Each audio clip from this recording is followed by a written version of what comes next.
Hey guys, it's Looney Tooney. Guys, I usually don't do these type of videos, but I felt like it was necessary for me to review the Art Online Ordinal Scale movie because we all know how big of an SAO fan I am, so it only seemed natural. Now, before we get started, I already know that there are people out there who do not like SAO. I get that, I understand, but let me make one thing clear. I don't give a... Now, as I said, I am a huge Sword Art Online fan, so going into this movie, I was already very hyped, and this movie didn't let down. This is the part of the review where I tell all of you guys that there will be spoilers in what I am saying right now, so if you have not watched Ordinal Scale, do not watch this video unless you want to be spoiled. Now, let's get to it. The movie starts off by introducing us to the new technology that's going around. Instead of the virtual reality headsets that we've come to know and love from the SAO anime, such as the Nerve Gear or the Atmosphere, there's a new thing going around called the AR, the Augmented Reality. And the difference between AR and virtual reality is that the augmented reality headsets, they don't put you in an unconscious state and you can use this while active throughout the day. Let's put it this way, virtual reality brings you to the virtual world, whereas augmented reality brings the virtual world to you. And oh boy, did it bring the virtual world to them. So, at the beginning of the movie, we've noticed that everybody has jumped from the virtual reality hype and went to the augmented reality hype train. People are not logging into ALO and GGO anymore, and everyone's playing this new game called Ordinal Scale. Now, unlike the games we've saw so far, Ordinal Scale is completely different. There is a ranking system in this game, and the lower your number, the higher you're ranked. So, we're gonna fast forward from everything that happens in the middle of the movie, and we're just gonna move forward to the important parts. After a few boss battles, Kirito and the others start to realize that old Ironcrad monsters are popping up in the Ordinal Scale game. If you guys remember, Ironcrad was the original Sword Art Online story arc. Old monsters from old Ironcrad are popping up in the game and they can't figure out why. Until they meet a mysterious guy named Eiji who is ranked number 2 in Ordinal Scale. If you guys remember from what I told you earlier, the lower your rank is in Ordinal Scale, the higher you are. So being number 2, he is the second best player in the entire world in this game. Well, it turns out Asuna knows who this guy is. He was a member of the Knights of Blood Oath in the original Ironcrad story arc, but he was not on the assault team as he was too afraid to fight. So, we start to see survivors of the original Sword Art Online being attacked. And at first we couldn't figure out why. That was until Asuna was attacked. Now, while trying to save Silica, who was pushed down by Eiji, the number 2 player, Asuna is attacked by one of the high-class monsters from Sword Art Online, and all of a sudden, we see that her memories of Sword Art Online start to fade. She can no longer remember anything that happened while she was inside of Ironcrad for those 2.5 years. All of her memories of all the boss raids, all her memories of her time with her friends, and most importantly, her memories with Kirito from that game are all gone. Now, obviously, we all know this pushes Kirito over the edge. So Kirito goes to confront Eiji about the mysterious things that are happening to the SAO survivors and their memories, but he is easily outclassed by the number 2 player of Ordinal Scale. After a few mysterious run-ins with a ghost girl, Kirito realizes that he has to get stronger at this game if he wants to save everyone in their memories. The ghost girl sends Kirito to a college where he realizes that the true mastermind behind all of this is Kayaba's old teacher. Turns out that he found an early prototype of the SAO game that Kayaba had discarded and turned it into this game, which is why he was able to port over the monsters from the old Ironcrad. Kirito goes on an absolutely crazy, epic trip, destroying all monsters that pop up from the Ironcrad and lowering his rank lower and lower. After Kirito, who is now ranked 9, finally defeats Eiji, who is the number 2 player, we find out a sinister truth about the true plans of the bad guys in this movie. It turns out that the mastermind behind all this actually worked on SAO, where he took advantage of his position to get his daughter a Nerve Gear and a copy of Sword Art Online on release date.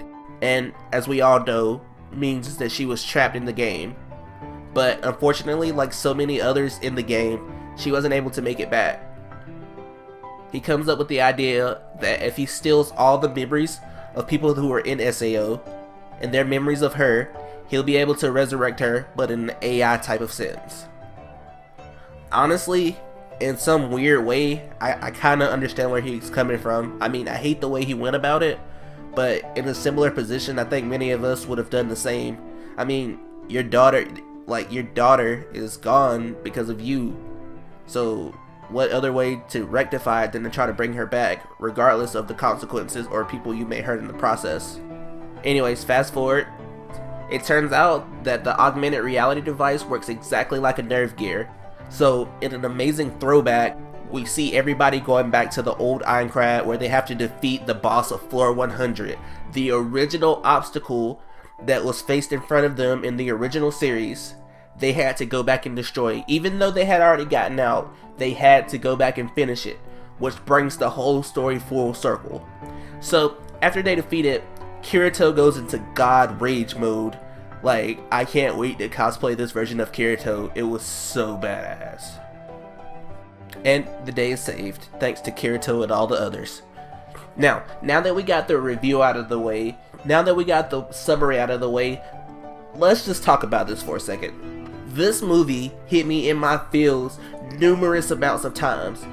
First off, just seeing everybody back together again in the real world, that was really touching for me after all we've seen them been through. Even though we got to see them in ALO in season 2, it was just really nice to see them all together again and being happy they were out in the real world enjoying their lives, not having to worry about the fear of death. And the fight scenes, oh my god, the fighting scenes in this movie were so amazing. Mad props to everybody at Aniplex who worked on this, because you had me in the theater on the edge of my seat, like jumping up and down, just like, oh my god, oh my god, oh my god. Reki Karahara did an amazing job on the storyline too. Like I said, to be able to bring everything back full circle was just a bang up job. During the last fight, when Kirito and the others transported back into their old SAO uniforms and clothes, and we got to see his dual wielding swords, I was yelling at the top of my lungs in the theater. Oh god. And when Asuna goes to do her signature move, and you see that it's the move that Yuki gave to her, and then you see Yuki behind her using the move too, tears ran down my eyes, because you guys know that Yuki is my absolute favorite character in the entire SAO story thus far. Oh, did I also say that Yuna was adorable? Oh god. Dude, every time she was singing at the theater, everybody in the crowd at the theater with me were all just like moving and grooving. And that little scene with Silica, like busting out and being an idol, that was adorable right there. Oh, and I also totally forgot to mention the Asuna and Kirito wedding thing. He gave her a ring. He gave her a ring. He put a ring on it. Go, my boy Kirito. He went over to her house. Boy. And did you guys see at the very end where he met her mother in the post credits? God, I would have loved if they would have animated that. I would have loved to see how that turned out. But yeah, I'm not even gonna lie, it made even me, who's not even a romantic like that, it made my heart flutter a little bit seeing those two. Like, when he was gonna go back into SAO and he was just like, wait for me, and he gave her the ring.